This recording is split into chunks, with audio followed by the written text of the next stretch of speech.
আসসালামু আলাইকুম দর্শক, welcome back to my channel Parul food kitchen. আজকে আমি শেয়ার করতে চলেছি কচুর লতি রান্নার রেসিপি। পুরো ভিডিওটা দেখার অনুরোধ রইল। লতি রান্না আমরা অনেকেই অনেকভাবে খেয়ে থাকি, তবে আপনারা এভাবে ট্রাই করতে পারেন। এভাবে খেলে দুর্দান্ত লাগে। চলেন তাহলে কথা না বাড়িয়ে শুরু করা যাক। আমি এই লতি রেসিপি কিভাবে তৈরি করেছি তার প্রস্তুত প্রণালী। আমি লতি সুন্দর করে পরিষ্কার করে নিয়েছি বেছে। তারপর আমি এখানে একটা চুলায় ফ্রাই প্যান বসিয়ে দিয়েছি। ফ্রাই প্যানে পানি দিয়ে নিয়েছি। পানিতে কিছুটা লবণ এবং কিছুটা হলুদ দিয়ে নিলাম। তারপর এখানে আমি কচুর লতি অ্যাড করে দিব। আমি এখানে কচুর লতিটাকে হালকা করে ভাপিয়ে রান্না করব। আমি এখন লতিটাতে ঢাকনা দিয়ে 1 মিনিটের মতো কুক করে নিব।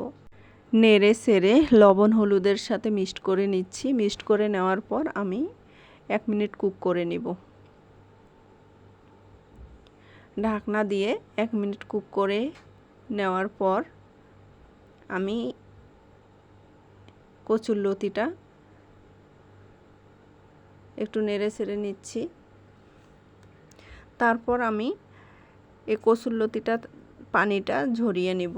ঝরিয়ে নেওয়ার পর আমি এখানে ওই চুলায় ফ্রাই প্যান বসিয়ে দিয়েছি। ফ্রাই প্যানে কিছুটা তেল দিয়ে নিয়েছি। তেলে পেঁয়াজ কুচানো অ্যাড করে নিলাম পরিমাণ মতো। তারপর নেড়ে চেড়ে নিচ্ছি। তারপর এখানে অ্যাড করে দিব হাফ চামচ রসুন বাটা, হাফ চামচ আদা বাটা। আদা বাটা রসুন বাটা অ্যাড করে দেওয়ার পর বেশ কিছুক্ষণ ভেজে নিব, যাতে আদা রসুনের কাঁচা গন্ধটা দূর হয়ে যায়। আপনারাও একটু চেষ্টা করবেন আদা রসুন পেঁয়াজগুলো একটু ভালো করে ভেজে নেওয়ার। কিছুক্ষণ ভেজে নেওয়ার পর যখন হালকা একটু রং আসবে তখন আমি এখানে মশলা অ্যাড করে দিব। দেখেন কালারটা চেঞ্জ হয়ে আসছে একটু হালকা। তারপর এখানে আমি অ্যাড করে দিলাম 1 চামচ লাল মরিচের গুঁড়ো আর হাফ চামচ হলুদের গুঁড়ো। তারপরে এখানে অ্যাড করে দিব হাফ চামচ জিরার গুঁড়ো। তারপরে মশলাটাকে ভালো করে কষিয়ে নিব।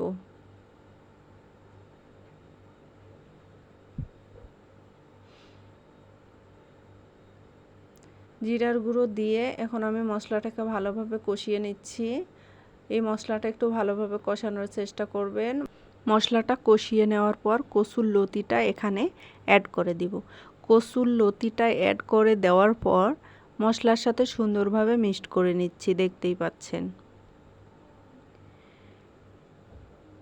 এভাবে মশলাটার সাথে সুন্দর করে মিক্সড করে নিচ্ছি। নেওয়ার পর এখানে কিন্তু ঢাকনা দিয়ে আমি রাখবো। আর এখানে পানি অ্যাড করার দরকার নাই। তার আগে একটু লবণ অ্যাড করে নিলাম। লবণটা অ্যাড করবেন অল্প করে, কারণ ভাপিয়ে নেওয়ার সময় এখানে আমি লবণ অ্যাড করেছিলাম, সেটা মাথায় রেখে এখানে লবণ অ্যাড করতে হবে। এখন কিন্তু এখানে পানি অ্যাড করা যাবে না কোনো প্রকারেই। এভাবেই নেড়ে চেড়ে ভেজে ভেজে এই লতিটাকে রান্না করতে হবে। এই লতিটা যত এভাবে ভেজে ভেজে রান্না করবেন ততই কিন্তু খেতে দুর্দান্ত হবে। আমি ঢাকনা দিয়ে রেখেছিলাম কিছুক্ষণ। দেখেন একটু পানি বের হয়েছে। আর এখানে আমি 4টা কাঁচামরিচ অ্যাড করে দিলাম একটা সুন্দর ফ্লেভারের জন্য। এভাবে নেড়ে চেড়ে নিচ্ছি, দেখতেই পাচ্ছেন। এখানে কিন্তু বেশি নাড়ানো যাবে না। এভাবে আলতো আলতো করে নেড়ে চেড়ে এটাকে ভাজিয়ে ভাজিয়ে আমি রান্নাটা শেষ করব। আপনারা আমার চ্যানেলের নতুন হয়ে থাকলে আমার চ্যানেলটিকে সাবস্ক্রাইব করে আমার চ্যানেলের পাশেই থাকতেই পারেন।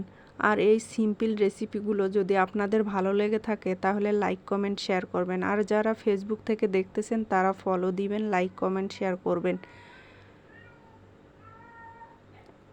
দেখতেই পাচ্ছেন সুন্দরভাবে নেড়ে চেড়ে নিচ্ছি। এভাবে আলতো আলতো করে কষিয়ে কষিয়ে আমি লতিটাকে রান্না করব, তাহলে খেতে অনেক বেশি মজাদার হবে। এ ধরনের রেসিপি খেতে দুর্দান্ত হয়, আপনারাও ট্রাই করতে পারেন।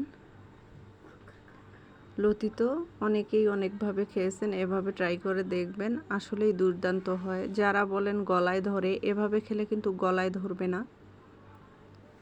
এরকম করে একবার ট্রাই করতে পারেন। দেখেন তেলটা উপরে ভেসে উঠেছে। যখন দেখবেন যে তেলটা উপরে এভাবে ভেসে উঠেছে, তখন বুঝতে পারবেন যে না, রান্নাটা সুন্দর হয়েছে এবং কমপ্লিট হয়েছে।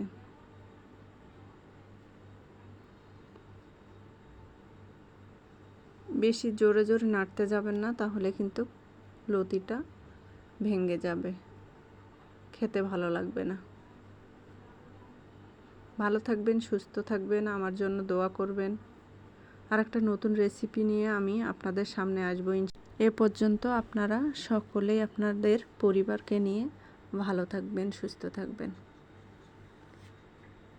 দেখেন কতটা লোভনীয় লাগতেছে। রান্নাটা কিন্তু আমার কমপ্লিট হয়ে গেছে। সকলেই ভালো থাকবেন। আল্লাহ হাফেজ।